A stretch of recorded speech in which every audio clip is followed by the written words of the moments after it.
Welcome in, everybody, to Four Down Territory. I am Kyle Madson, the managing editor of Niners Wire, part of the USA Today Sports Media Group. Joining me, as always, Doug Farrar, the managing editor of Touchdown Wire, also with USA Today SMG. Doug, a wild Week 6, no more undefeated teams. No more undefeated teams, Man. Which means 72 Dolphins do their thing, and okay. I honestly respect the haterdom. I used to think it was corny, but now I'm in on it. After this long, okay, you did that. No one else has done it. Cool. Good for you. Ride it out. All right. Well, there's no more undefeated teams. So now we have to sort through some stuff to figure out who the best team is. We have to recalibrate, don't we? Yeah, we sure do. Let's try and do that now. So the Niners and Eagles, both undefeated going into Sunday. They lost, the 49ers to the Browns and the Eagles to the New York Jets. The Bills nearly lost to the Giants, and I think probably should have lost to the Giants. The Chiefs playing great defense, but their passing game is a mess. The Dolphins can't be stopped on offense, but their defense is a mess. Not great. Is there an NFL team right now that stands apart for you? I don't think so. I mean, I still think that if we're talking about like the best team in football right now, after everything that happened, I still think it's the 49ers, but that's almost, and we're doing this Monday afternoon. I know McCaffrey is getting an MRI on his rib and oblique, but I mean, when we talk about Brock Purdy and, Debo and Kittle, that offense, this, it runs through McCaffrey. He's the guy. He's the epicenter of the whole thing. So if they lose him for any amount of time, I don't know. And before we get into, I know you're going to talk about Brock Purdy stinks. He should have elevated, whatever. The Cleveland Browns are one of the best defenses of the last 50 years. I mean, they're that good. They really are. I'm working on a tape piece right now, and I'm like, oh my God, this is incredible because I love good defense. Yeah, I like watching good defense more than I like watching good offense. So this is fun. Yeah. So I still think it's the 49ers, but I'm going to tell you, Kyle, if I told you that the Detroit Lions were the most frightening team in the NFL right now, how much disagreement would there be? They are right behind the Niners at second in overall DVOA after their 20-6 win over the Buccaneers, who were, pretty, Buccaneers were really spicy, and then they just got trampled. Outside of the egg they laid in week 2 against the Seahawks, their only loss was by 6 points to Seattle in week 2. And they're also a good team. Dan Campbell's squad just keeps knocking out of the park. They have one of the best passing games in the NFL, certainly one of the NFL's best and most multiple run games. I would put it up there with Miami and San Francisco, and absolutely one of the NFL's best and most underrated defenses. So I think if we're talking about a team that can put you in knots on all sides of the ball, all three sides, maybe right now the line, I don't know if they're the best, but they might be the scariest. And it's like, because last year they were everyone's tough out. This year they're all the way up there. Yeah, the Lions are following the trajectory I think the Kyle Shanahan 49ers wanted to follow. Jimmy Garoppolo just got hurt in 2018, and they never got the tough out season. They just jumped straight to the really good season in 2019. But yeah, man, the Lions, I don't know if they're the best team top to bottom, because I think when you look at the Chiefs, you look at the 49ers, you look at the Eagles, there's that history. We know that these teams can make deep playoff runs, whereas the Lions, we're not sure yet. But if you're just looking for the last 6 weeks, I have a hard time saying it's anybody other than the Lions. Yeah. That for all the reasons you just listed. Now, again, if I'm trying to project out and look at the NFC and who's going to win the NFC, I think I probably still lean Philadelphia. They were my Super Bowl pick before the year. Sure. I know their passing game is kind of a disaster right now, but I trust Nick Sirianni to figure that out by the time the season ends. And then with Philly, they are so good in the trenches. And when you look at what the Browns did to the 49ers yesterday, and frankly, what Philly did to them in the NFC title game in the trenches, it looks to me like that's going to be kind of the 49ers' fatal flaw come playoff time. Yeah. Whether they match up with, maybe it's Detroit or maybe it's Philly. I can't put the 49ers there right now. And maybe it's just super recency bias because of how the Browns made them look on Sunday. But it's I think among those 3 teams in the NFC. Well, here's the thing about, they are not going to face another defense like that, because there is not another defense like that. Yeah, these guys, I mean, everything. The Browns were terrible against motion runs before that game, and they buttoned everything up. Niners had the most motion runs in the NFL, and the Browns stopped them. You're supposed to play quarters. the Browns played almost totally cover 1 and cover 3. You did not see a 2 deep safety look that wasn't a post-snap adjustment. Yeah. They just did what they do, and they waxed the best team in the NFL. It's like, okay. We could talk about this for another half hour, but let's move on to second down. Speaking of the 49ers and Eagles, formerly undefeated, we have the surviving members of the 1972 Dolphins popping champagne as they always do, because there are no unbeaten teams left in the NFL for the 2023 season. So, Doug, do you think it's possible that, or will it be impossible, I guess is a better way to phrase this, at this point for any team to go from week 1 through the Super Bowl without losing a game? Kyle, it's not going to happen. 17-game regular season, the best you can hope for is a 20-game season with a divisional round game, conference championship, and the Super Bowl.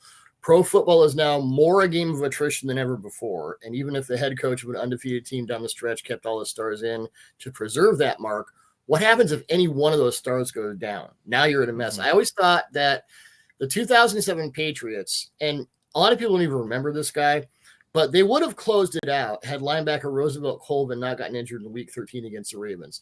That was a completely different defense with Colvin on the field. And again, while most people probably don't even remember that he was on that team and what his value was, it was more than evident at the time. So one glue guy goes out, and all of a sudden you're treading water when you were blowing teams away. That's all it takes. And I think at this point, with this many games and this much attrition, and we've seen it all year already. One guy goes down, and it's like this constant ebb and flow of injury.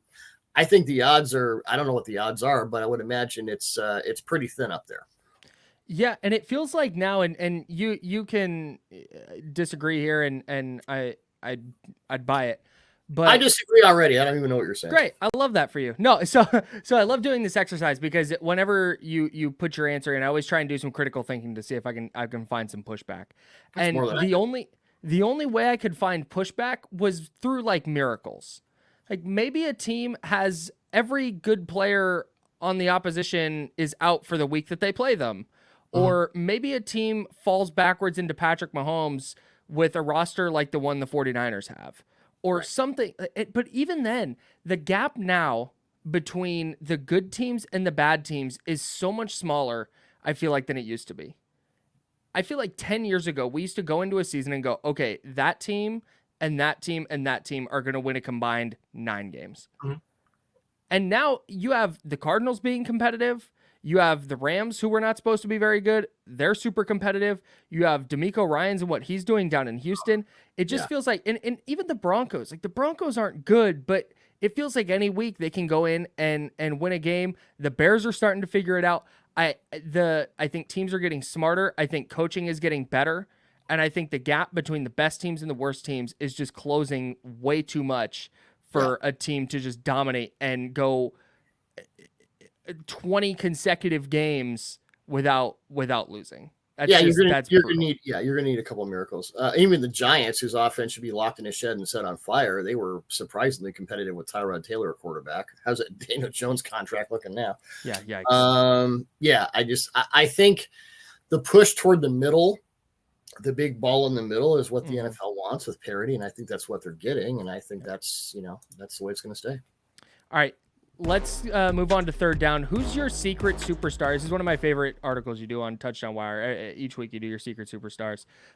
Who is your secret superstar through week 6 that's the NFL's most underrated player who's worthy of more attention than they're getting? Kyle, that would be New York Jets edge rusher Bryce Huff. One thing you look for in great teams, great units, and the Jets defense is absolutely great, is the number of unheralded players who pop up out of nowhere and just start dominating. Few players in the NFL have done that at Huff's level this season. This is an undrafted free agent out of Memphis who had a few nice moments in his first 3 NFL seasons, but who expected this? Huff has been an absolute edge monster in Robert Saleh's defense. 3 sacks, 34 total pressures in just 114 pass rushing snaps. The only edge rushers with more pressures this season are Max Crosby with 38 in 221 pass rush snaps, and Aiden Hutchinson with 36 in 248 pass rushing snaps. So if we're talking about pass rush win rate, Bryce Huff is the best edge rusher in the NFL right now. Great speed, serious anger, to quote Jules Winfield in Pulp Fiction. I'm going to start calling him Saint Anger, except that he's a lot better than Saint Anger was. And all the technique you could want. He's a major reason the Jets are able to sub in as many as seven different pass rushers along their fronts. Remember, this was the Eagles' recipe for defensive success last season. And that's a credit to both Huff and a set of schemes with the coaches that optimize every skill set to its highest potential. He's one of my first watches when I wake up Monday morning and the tape is in and I'm like, I want to see what Bryce Huff did. A couple of sacks. And, when Lane Johnson got hurt and the replacement right tackle, Huff beat, but he also beat Jordan Mailata for a sack, their left tackle. So this isn't like he's beating up on subs. The guy's just really, the light went on and he's amazing. Yeah, every week when I go and I look and I sort through the defensive metrics and Bryce Huff's just up there, just hanging out. It's Max Crosby and it's Nick Bosa and Myles Garrett and TJ Watt and there's Bryce Huff just hanging out, kind of doing his thing. Shout out to Robert Saleh. Robert Saleh is a really good coach, man. Yep, he does a heck of a job. I have a couple. So Ryan Kelly, the center for the Colts, is just quietly having an excellent year. He's a pretty average player through the first part of his career. But so far this season, he's yet to give up a sack, and he's given up one pressure in 4 games. He missed a couple of games for the Colts. But with Shane Steichen, we talked last week about Jason Kelce and the tush push, right? And how much having Jason Kelce in a dominant center is so vital to a good offensive line. And that's something that Kyle Shanahan in San Francisco has really harped on. He's always tried to find a quality center in the middle of an offensive line. And Ryan Kelly has just been that for Shane Steichen in this offense. I know Anthony Richardson is out right now, and so that changes their offense a little bit. But like I said, Kelly is whether it's run blocking, pass blocking, just having a really, really great year for the Colts. And then then it's even more important because Minshew is more likely to stay in the pocket than Richardson is. So having that, because he has to step up in the pocket. And if your center can't block, that's not going to happen. Yeah, well, Kelly's doing it as well as any offensive lineman in the league right now. And then I don't want to. This is not a secret superstar, really, but I just feel like Stephon Diggs' year is not getting talked about enough. In 6 games, he has 5 100-yard games. He has 5 touchdowns. He has 620 yards and 49 catches. He's just been really good. He's doing it in a really scattershot offense. That Bills offense does not look good right now. I just feel like for me personally, I always think of Tyreek Hill, Jamar Chase, Justin Jefferson. It's like, no, Stephon Diggs is still really excellent. So not a secret superstar, but I just wanted to shout him out because I feel like I haven't talked about him enough. I know I think of him as a top 10 receiver. I don't know what the public perception is. No, he definitely is. What I call my ex-ISO guys. You put your best corner on him and it's one-on-one, mano-a-mano, and he can beat you over and over. There are maybe 8 to 10 guys in the NFL at any given point who can do that, and he's one of them. He has a skill set to me that's a lot like Devontae Adams. It's just, quick, angular, very strong in contested situations, great in the red zone, and once he gets going, especially in the slot, man, bring a lunch. It's going to be a long day. So as far as I'm concerned, I think, we all have our perception of like what a player is and what his value is. I think Diggs is right up there. And I think we would be talking a lot more about him if Ken Dorsey and Josh Allen could get on the same page. Right. That's just Josh Allen is not a pocket passer. Don't get me started. That's going to show up on a 4-down territory pretty soon. I can already feel it. I was going to say, I'll move on to 4th down before we have to make it a 5th down. All right. Speaking of things that suck. Speaking of giving away extra downs, Doug, what was your worst of the week for week 6? John Hussey. Boy. Leading the charge in a truly horrible week for officiating in the Browns' 19-17 surprise win over the 49ers. Hussey was so far past his skis. There's like the I think it was 2002, the Ravens Seahawks game where Tom White was like 150 years old and got fired because it was so bad. Super Bowl 40, everyone talks about. This was one of the worst officiated games I've ever seen, and I've been watching football since Moses wore short pants. So let's start with the fact that he called a face mask penalty on Zadarius Smith when it was Christian McCaffrey grabbing Smith's face mask. He had a couple of those. There was another one on I think it was a punt return. It took about 3 minutes for everyone to sort it out. On the other one, he walked it off the wrong way, changed it, and then had to go back on the mic and apologize for the confusion. Oh, wait. I've never seen that. I know there's more. Wait, there was a spot he got wrong that the Browns had to challenge. There was the intentional grounding call on Browns quarterback PJ Walker. It was actually a fumble. And I think at first they said no intentional grounding. They said intentional grounding. Is that no, guys, it wasn't either one. It was a fumble. He didn't throw it. He fumbled. But wait, there's more. There's still more. The killer was the unnecessary roughness call on safety to Sean Gibson. I could hear you like screaming in my head when this happened. 2:45 left in the game. That came out of Browns 3rd and 10 from the Cleveland 26-yard line. And the penalty, which really wasn't, put the ball in the Cleveland 41 with a fresh set of downs. Maybe the Browns kicked the game-winning field goal regardless. Maybe 49ers kicker Jake Moody should learn to make his own field goals. Sure. But, man, I don't know. This was over and over and over and over. Just horrible. And I'm sure – here's the interesting thing. As far as I know, and usually when there's a controversial call, you know this. The official – one reporter will be designated to talk to the official or the NFL, the head of officiating, and they'll do a pool report. There was no pool report in this game. Interesting, right? As far as I know, there was no report. I mean – oh, no, there wasn't. And from what I understand, home team media is in charge of issuing that. And, it is. They decided not to. Yeah. Maybe it would take 2 hours for Hussey to explain everything. Just get home. So I'm sure Hussey will be downgraded for this game. And based on what I've seen, I mean, once Mike Carey got a Super Bowl, I was done. Like, okay, I'm pretty sure that Hussey will wind up in the playoffs regardless. So, there it is. Yeah.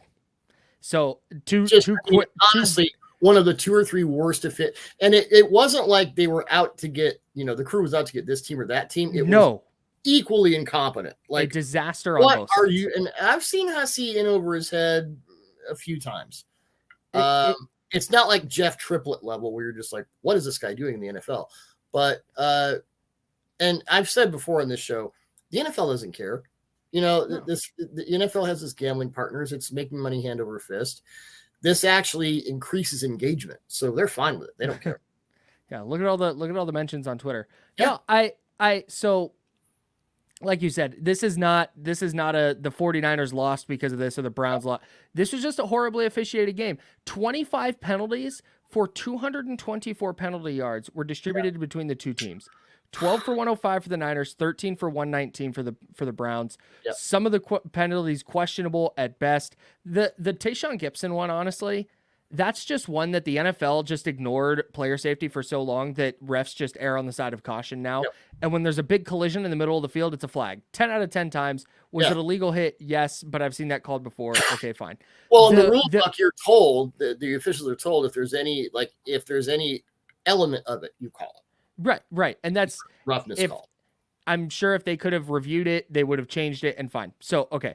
The fumble before the half, though, the quote unquote forward pass. Okay, I'm going to even move past whether it was moving in his hand before his hand was coming forward, but if the ball was moving in PJ Walker's hand before his hand was coming forward, I'm not even going to argue that. The ball went backwards. He threw it backwards. Yep.